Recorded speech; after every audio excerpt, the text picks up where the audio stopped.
I'm going to tell you something I've carried for years, something I never said in any interview, any stage talk, or any quiet room with the people closest to me.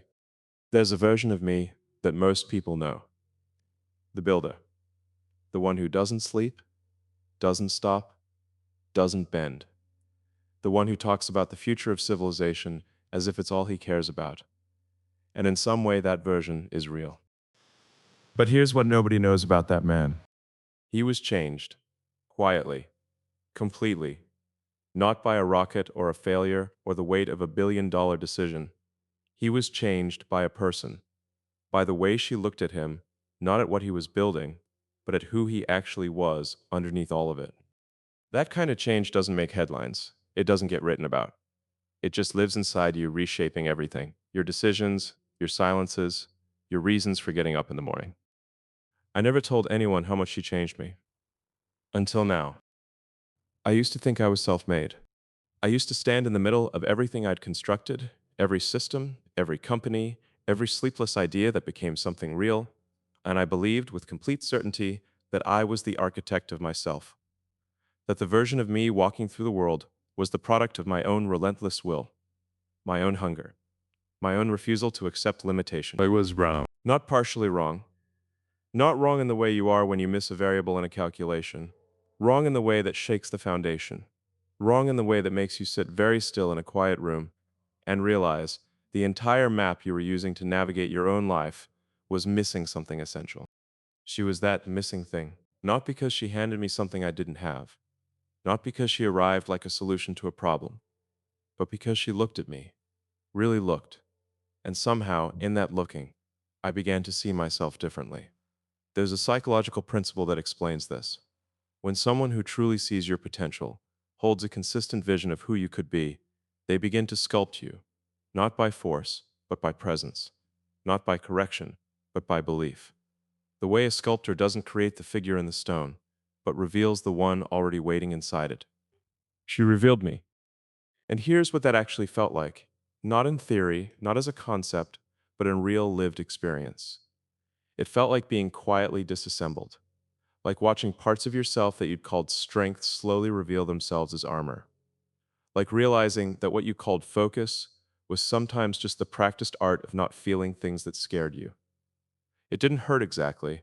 It was more like a slow thaw, the kind that happens in silence, the kind you don't notice until one morning you wake up and something inside you is different, and you can't name it, but you know it's been changing for months. That kind of transformation doesn't announce itself. It doesn't come with a turning point. No dramatic moment, no single conversation where everything shifted. It comes in layers, the way she asked questions that made me think in new directions, the way her silences said more than most people's speeches, the way she didn't try to simplify me or manage me or edit me down to something easier to hold. She just stayed, present. And in that presence, I began to soften in places I didn't know had hardened. But here's what nobody told me. Transformation that comes through love is the most disorienting kind, because it doesn't feel like progress at first. It feels like loss. When you've built an identity around being invincible, around having no soft edges, around running at speed because stillness terrifies you, then tenderness doesn't feel like a gift. It feels like a threat. And that's the moment most people push back. Most people call it weakness. Most people mistake the discomfort of being truly known for danger. I almost pushed back. I couldn't sleep last night. I'm not kidding. I was lying in bed, staring at the ceiling, and I couldn't stop thinking about you. Yeah, you. The person listening to this right now. And I realized I have to tell you something. Something urgent. Something that can't wait until tomorrow. And I realized I have to tell you something.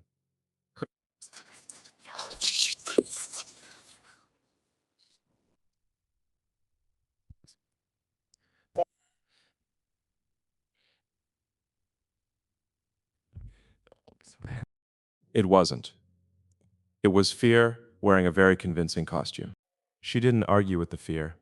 She didn't challenge it head on or demand more from me than I could give. She did something much harder, something that required a kind of patience I still don't fully understand. She simply remained honest. She stayed in the room when the room got uncomfortable. She didn't perform love, she practiced it quietly, consistently, without waiting for applause. And that practice changed the way I understood strength itself. I had always defined strength as independence, as self sufficiency, as the ability to move through the world without needing anything from anyone. But she showed me, not by telling me, but by being, that there is a deeper kind of strength available to the person who is willing to be known, not just seen from a distance, not just admired, but genuinely known. The contradictions, the doubts, the gap between who you are in public and who you are at 3 a.m. when the certainty runs out. That's a different category of courage entirely. Think about it this way. You can build a system that functions without human input. You can design a structure that operates on pure logic, that never wavers, never bends, never requires warmth to keep running. And it will work. Technically, it will work. But it will never be alive. It will never grow beyond its original parameters. It will never surprise you. It will never exceed what you programmed it to be. That was the version of me before her. Functional, efficient, running, but not alive in the fullest sense of that word. She introduced something into my system that logic alone couldn't generate. The experience of being chosen not for what I produce, but for who I am when I produce nothing. When I'm sitting in silence and have no answer. When I'm uncertain and don't have the next move mapped out. When I'm tired in a way that no amount of sleep fixes. Tired in the soul, tired in the place where meaning is stored. In those moments, she didn't look away. And that simple, radical act of staying rewired something in me at a level I'm still discovering. Here's the question I want you to sit with right now, because I mean it and I want you to feel it personally, not just intellectually. Has anyone ever chosen to stay in the room with the real version of you? Not the polished version, not the capable version, not the version that has the answers and the plan and the forward momentum. The version that is quietly uncertain, the version that is carrying more than it shows. If someone has, you already know what I'm about to say, because you felt it too. That specific shift inside you, when you realized, I don't have to perform here. I don't have to be more than I am. I can breathe all the way to the bottom of my lungs. That is not a small thing. That is the beginning of every real transformation a person is capable of. Not the surface level kind, not a change in habits or schedule or strategy. The deep kind, the kind that changes what you believe is possible for you. The kind that changes the internal story, the quiet, constant narration most people carry about who they are and what they deserve and how much love they are built for. She changed my story, and the man I became because of it, I'm not sure I could have built him alone. I know I couldn't have. And I'm done pretending otherwise. Trust is not a feeling. I want you to hold that for a second, because most people spend their entire lives treating trust like an emotion, something that arrives when the conditions feel right, something that rises and falls based on mood or circumstance or how your day went, something fragile, something easily misplaced. But that framing is wrong, and I learned just how wrong it was through her. Trust is a structure. It is something you build, decision by decision, moment by moment, choice by choice. And like any real structure, it doesn't reveal its strength in calm weather. It reveals itself in the storm. It reveals itself in the moment, when everything in you wants to close, wants to retreat, wants to disappear behind the walls you've spent years perfecting. And instead you choose, consciously, deliberately, to stay open. The choice is trust in action. Not the word, not the declaration, not the promise made in a moment of warmth when everything feels easy and safe. Trust is what happens at 11 p.m. when a conversation goes somewhere uncomfortable. And instead of deflecting, instead of steering it back to safer ground, you say the true thing. The thing that costs you something. The thing that makes you feel exposed in a way that no amount of professional failure ever could. I've faced public failure. I've watched things I built collapse in real time. I've had the kind of days that would break most people, where the pressure from every direction is so immense that even thinking clearly feels like an act of will. And none of it, prepared me for the specific vulnerability of being emotionally honest with one person in a quiet room. Because here's the thing about professional risk. You can calculate it. You can model it, stress test it, prepare contingencies, build systems that absorb the shock. There's a logic to failure when it happens in the open, in the measurable world. People see it, they evaluate it, and eventually it becomes a data point in a larger story. But emotional trust, there's no model for that. There's no contingency plan for the moment you let someone see the part of you that isn't impressive, the part that is uncertain, the part that carries old weight, old patterns, old fears, old versions of yourself you thought you'd outgrown, but that reappear at the most inconvenient moments. You can't run a simulation on that kind of exposure. You can't optimize for it. You just have to choose it, and then live inside that choice. And that's when everything I believed about strength fell apart. I used to believe genuinely, structurally believed, that neediness was weakness, that depending on someone was a design flaw, that the person who needed the least held the most power. It's a seductive idea.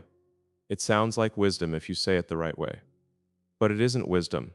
It's a defense mechanism that learned to speak in the language of philosophy. What she taught me, not by lecturing, not by pushing, but simply by modeling it herself, is that the willingness to need someone is not weakness.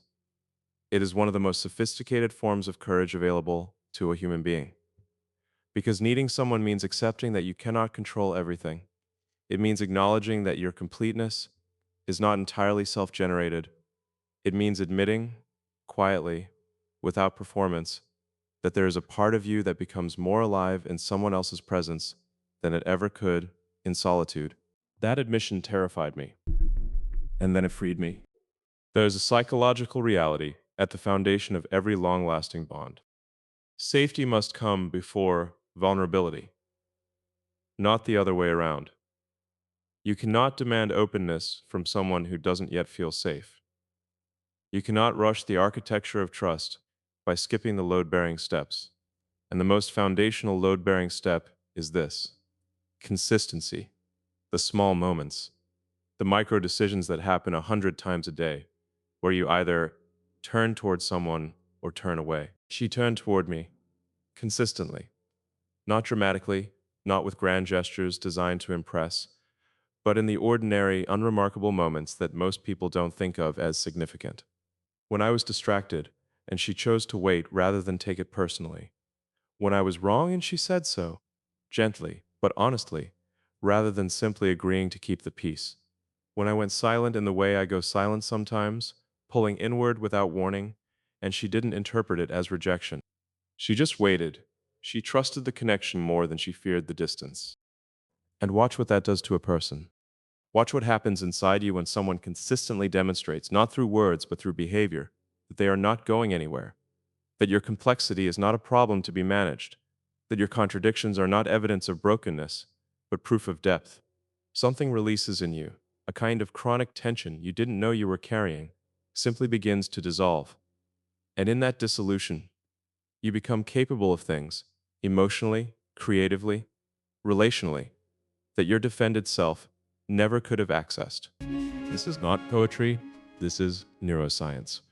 When the nervous system registers safety, real, consistent, demonstrated safety, it stops diverting energy toward protection and makes it available for connection, for growth, for the kind of creative and relational expansion that only happens when you are not spending half your internal resources managing threat.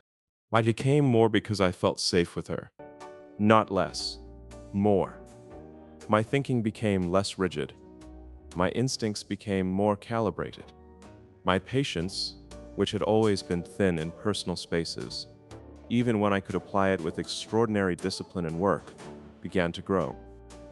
Because trust, when it is real and mutual, is not just an emotional experience, it is a cognitive upgrade. But here's what I want you to understand, because this part matters deeply. Trust is not built once. It is not a threshold you cross and then maintain automatically. It is a practice. It is something you choose, again and again, in the moments when you could just as easily choose self-protection. And the cost of that choice never fully disappears. It simply becomes more familiar, more manageable. You learn the shape of your own resistance. You learn how to move through the impulse to close without letting it make your decisions. You learn that staying open is the harder choice and the better one. I think about the version of me that never learned this, the version that kept winning at everything external while quietly becoming smaller inside, sharper in the way that things get sharp when they're brittle, more defended in the way that closed systems grow more perfect and less alive over time. She interrupted that trajectory. Not by fixing me, not by saving me in any way that required her to diminish herself, but by offering, consistently and without condition, the specific environment in which trust could grow, and in growing, could transform everything around it, including me. Look at me for a second. Think about the people in your life right now. Are any of them offering you that? That specific, rare, life altering gift of consistent presence? The kind that says, I see you, I'm not leaving, you don't have to perform here. If yes, do not take that for granted, not even for a single day. Presence is the most underrated thing a human being can give another human being. Not time, not money, not effort, not grand gestures, not declarations at the right moment. Presence, the specific, irreplaceable act of being fully, completely here. Not half here while your mind runs its usual calculations somewhere else. Not physically close while emotionally unreachable. Here, with all of yourself available, with your attention undivided and your guard genuinely lowered. I'll tell you something honest. I was not naturally good at this. I built systems designed to run without me needing to be present. That was the whole point. Automation, delegation, architecture that functions whether you're watching or not. And somewhere along the way, I began applying that same logic to my personal life, running processes, managing outcomes, being there in the technical sense, in the room, available, responsive, while simultaneously being somewhere else entirely, in the only way that actually matters. She was the first person to name it. Not with anger, not as an accusation that I needed to defend myself against. She said it quietly, the way you say a true thing when you're not trying to win an argument, you're trying to offer someone a mirror. She said, you're with me, but you're not here. And something about the way she said it, calm, direct, without drama, landed differently than anything I'd heard before. Because she was right, and I knew she was right. And for once, I didn't look for the counterargument. I just sat. And that sitting, that moment of staying with an uncomfortable truth, instead of immediately moving past it, was itself an act of presence. The first real one I'd offered in longer than I could honestly remember. Here's what I've come to understand about presence. Not as an abstract value, not as something you put on a list of things to improve, but as a lived, felt, physiological reality. When you are genuinely present with someone you love, their nervous system registers it. Not metaphorically, literally. The body knows the difference between being near someone and being with someone. It knows the difference between a person whose attention is on you and a person whose attention is only aimed in your direction, while actually aimed somewhere inside themselves. You feel it when someone is truly there with you. You also feel deeply and with a specific kind of loneliness that's harder than ordinary loneliness when they are not. I had been giving her the second kind without realizing it. And the cost of that, the invisible, accumulating cost of being physically close while emotionally absent, is something most people don't calculate until they feel the consequence. Because presence isn't just about the big moments. It isn't just about being there for the crisis, the celebration, the turning point conversation. It is about the small, ordinary moments that make up the actual texture of a shared life. The Tuesday evening that asks nothing of you except that you're actually in it. The conversation that has no urgency, no agenda, no productivity outcome, just two people being genuinely curious about each other's inner world. Those moments are where love actually lives. Not in the highlight reel, in the Tuesday. But here's what I want to say to you, directly, because I think you need to hear it as clearly as I needed to learn it. Being present is not passive. It is not simply the absence of distraction. It is an active, demanding, daily practice of choosing to bring all of yourself to the person in front of you. It requires you to park, deliberately, the 10,000 things running in the background of your mind, The plans, the problems, the performance reviews of your own behavior that you narrate to yourself without realizing you're doing it. It asks you to stop performing and start inhabiting. That's a harder shift than it sounds, especially if, like me, you've spent years building an identity around performance, around producing, around the constant forward motion that feels, from the inside, like purpose, but is sometimes just the most socially acceptable form of avoidance. She taught me to inhabit moments, not to document them, not to optimize them, not to extract value from them, simply to be inside them, fully, with her. And wait before you move past this. Let me say what that actually changed. When I became more present with her, I became more present with everything. My thinking became richer, my decisions became less reactive. My ability to listen, not just to her, but to anyone, in any context, became sharper, more accurate, more useful. Because presence is not a relationship skill in isolation, it is a human skill. And when you develop it in the most intimate context of your life, it radiates outward. It changes the quality of your attention in every room you walk into. Love, it turns out, is also a cognitive practice. And here's what I mean by that precisely. When you are fully present with someone, your brain shifts out of planning mode and into receiving mode. You stop processing the person in front of you through the filter of what you expect them to say or who you've decided they are.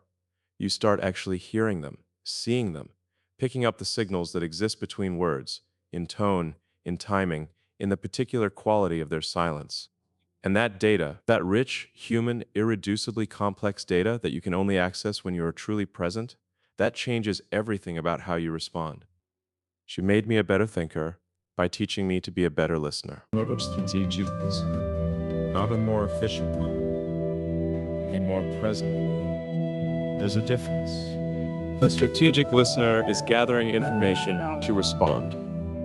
The present listener is offering their full attention as an act of love, and in that offering, receiving something that cannot be extracted any other way. The mutual experience of being seen, of being met fully by another consciousness that has chosen in this moment, with this much intention, to simply be here with you. There is nothing ordinary about that. We treat it as ordinary because it's quiet, because it doesn't produce anything measurable in the moment, because you can't point to it in a report or frame it on a wall. But the relationship that is built from thousands of those moments, that is one of the most extraordinary structures a human life can contain. I know that now. And I know it because she showed me, through her own presence, offered freely and consistently, what it feels like to be on the receiving end of someone's full, undistracted, unhurried attention, to be the thing that someone is not multitasking against, to be, in this moment, enough to hold a person's entire focus. That feeling does not leave you. It rewires you toward wanting to offer it back, toward understanding, at a level deeper than principle or intention, that this is one of the most profound ways a person can tell another, you matter. You are worth my most finite resource. Not my money, not my effort, my attention, my presence, my here. Some gifts don't come wrapped. Some of the most transformative ones arrive quietly, in the middle of an otherwise ordinary evening, when someone simply looks at you and stays. Do you know someone who gives you that?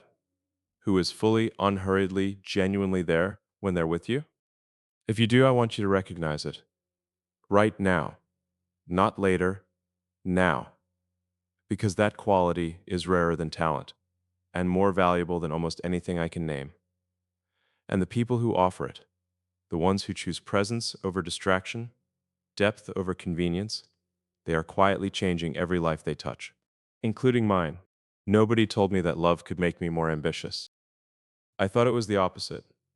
I grew up with the idea, absorbed from culture, from narratives, from watching men around me, that deep emotional attachment was something you managed carefully around your mission, that love softened you in ways that cost you, that the most driven people I admired had learned to keep it at a measured distance, close enough to feel human, far enough not to interfere with the work.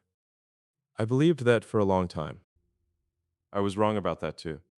There is a concept in psychology called self-expansion. The idea is precise, and once you encounter it, obvious in the way that only truly accurate things are obvious, that is, in retrospect. It proposes that human beings have a fundamental drive to grow, to widen, to incorporate more experience, more perspective, more capability into who we are. And the remarkable finding, the part that changed how I think about relationships entirely, is that the most powerful engine of that expansion is not solitude, not ambition alone, not discipline applied to yourself in isolation. It is love. It is the right relationship.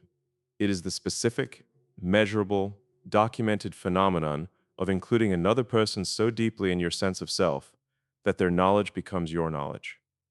Their perspective expands your own.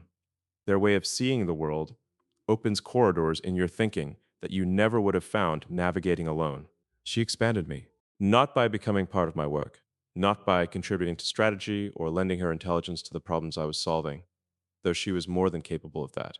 She expanded me by being genuinely, consistently herself in my presence, by having a relationship with the world that was different from mine, by noticing things I walked past, by asking questions I had stopped asking, by feeling things that I had trained myself to process rather than inhabit. And in watching her, in genuinely paying attention to how she moved through life, I began to absorb something I hadn't known I was missing. Here's what I mean, and I want to be specific, because general claims about love making you better are easy and often meaningless. The specific thing she gave me was this: she helped me reconnect with wonder, that particular quality of engagement with the world, the capacity to encounter something ordinary and feel its depth, the capacity to sit with a question without immediately trying to resolve it, the capacity to be moved by something small. I had systematically removed that from myself, not intentionally, but somewhere in the pursuit of scale, in the discipline of building things that work, in the rigorous focus required to hold an immense vision and execute it simultaneously, I had quietly replaced wonder with analysis. And analysis without wonder is efficient, but it is not generative in the deepest sense. It solves known problems, it doesn't dream up the ones worth solving. She brought the dreaming back. And that, frankly, made me better at everything I was already doing. Wait, I want you to really hear this, because it runs counter to almost everything the high performance world tells you about what makes you effective. The narrative is protect your focus, guard your energy, optimize your inputs, eliminate everything that doesn't directly serve the mission. And there is truth in that narrative. I'm not dismissing it. But it is an incomplete truth. Because what it misses, what I missed for too long, is that certain kinds of inputs are not distractions from the mission. They are the fuel for it. Human connection, when it is real, is that kind of fuel. Studies that examine people in the early stages of deep romantic connection find something that science doesn't usually measure, but that anyone who has lived it recognizes immediately.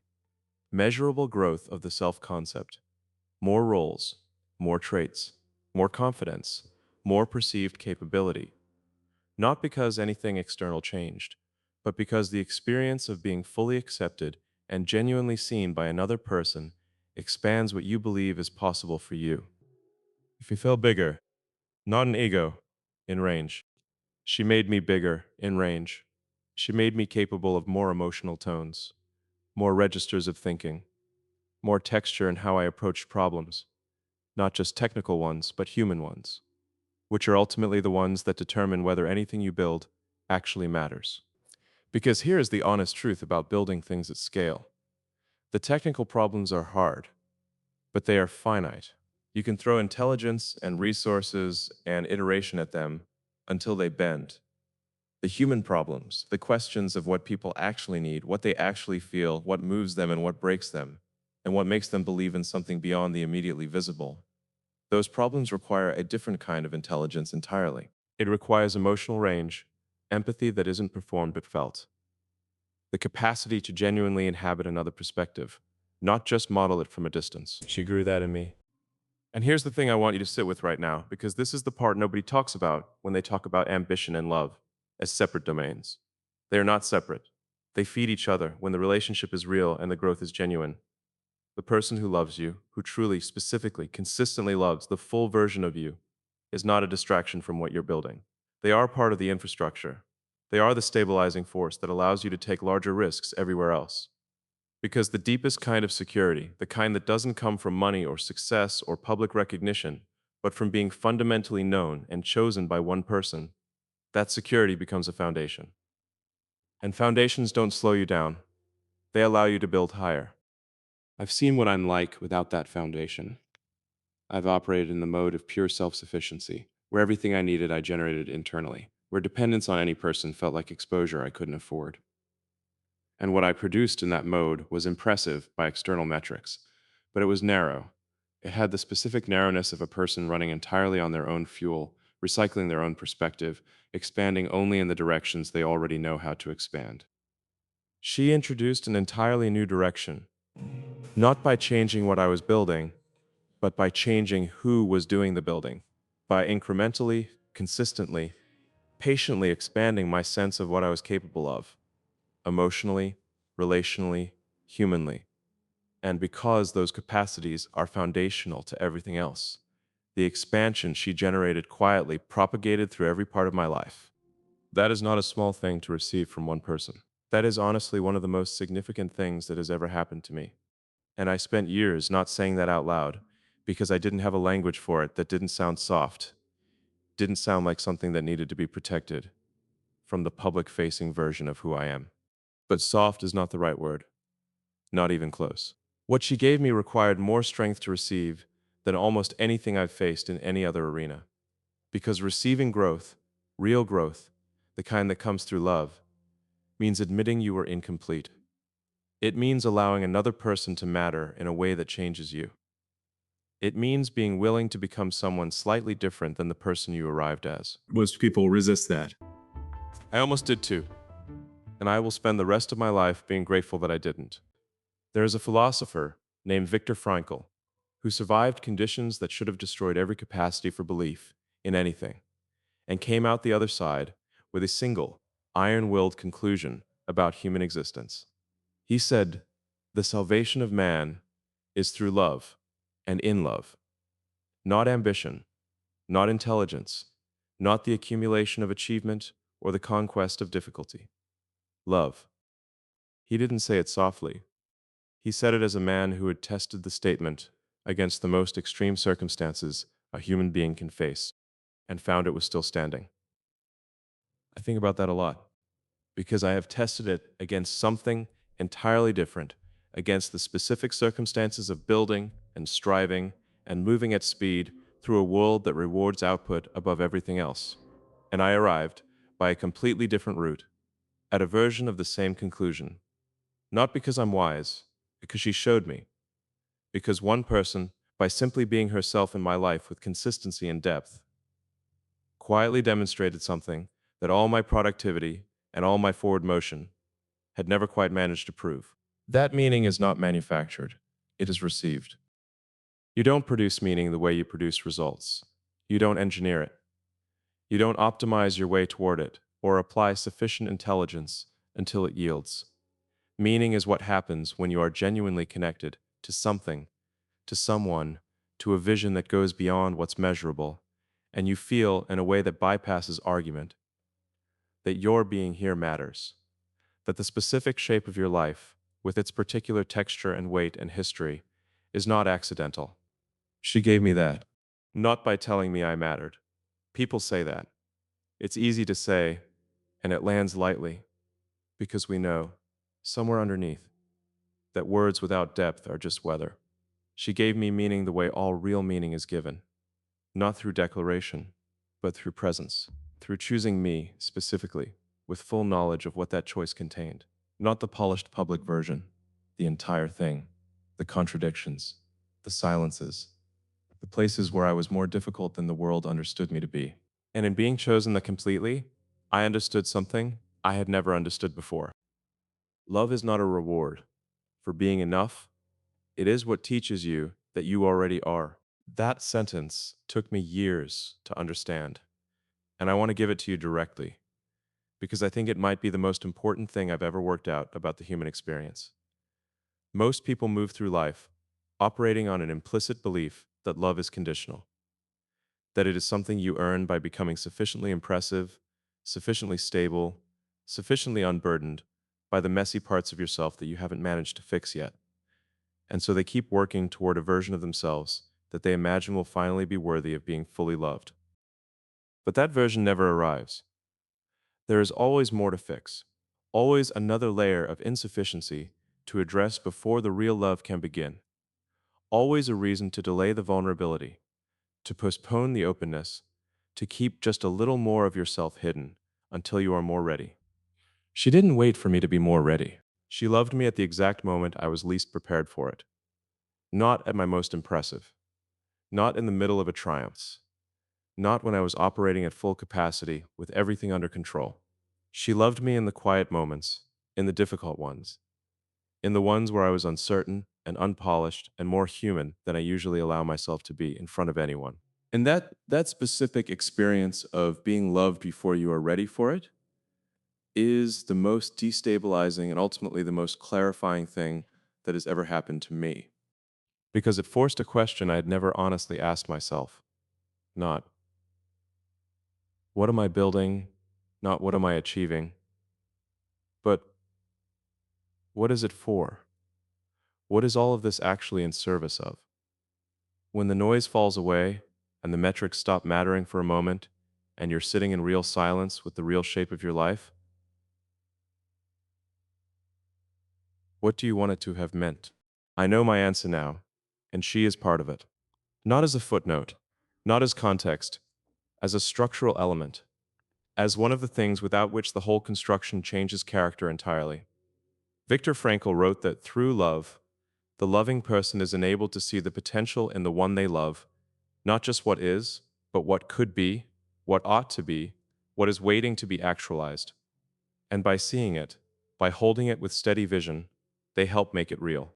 She saw things in me that I didn't see in myself. Not invented things, not projections of who she wanted me to be, but things that were genuinely there, waiting, buried under the accumulation of armor and ambition and the relentless forward motion that had become both my greatest strength and my most effective form of self-avoidance. She saw them and named them quietly, and in the naming, something shifted. A door opened that I hadn't known was there. That is what love does, at its most powerful. It does not complete you. That framing is too passive, too convenient, too comfortable. It activates you.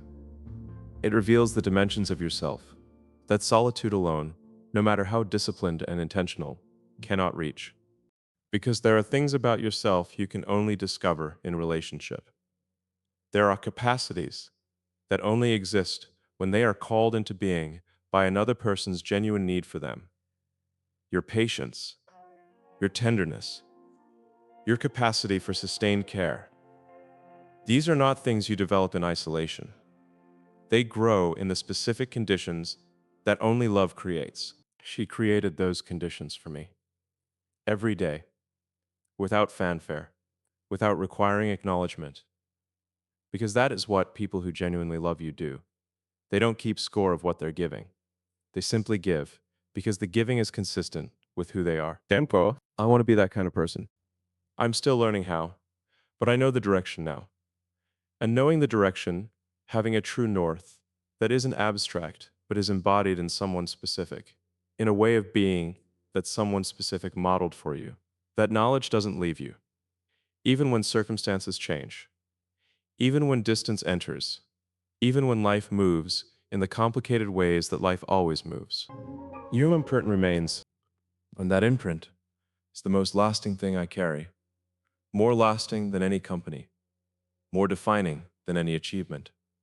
The quiet, irreversible fact of having been truly loved and of having, finally, been willing to let it change me. There is a version of me that didn't let it, that saw it coming and built a wall, that called the wall focus, called it discipline, called it necessary sacrifice in service of a larger purpose. That version missed the point entirely.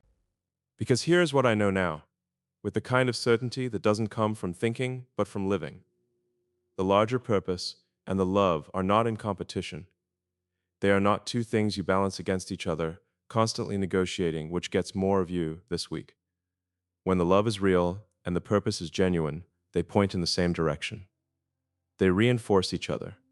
They are both, at their root, expressions of the same fundamental drive to matter to something beyond yourself, to leave the world different than you found it, to have been, in this particular body, in this particular life, genuinely present for something that deserved your full attention. She deserved my full attention. The world I want to build, it deserves hers. And the thing that connects those two truths, the thread that runs through all of it, the work and the love and the meaning and the transformation, is this. You cannot fully give yourself to anything you haven't first been willing to give yourself in. You cannot build something real from the outside of your own life. You have to inhabit it. You have to feel it from the inside, completely, without the armor on. She taught me to take the armor off. And everything, every real thing I am, and every real thing I will ever build, begins there.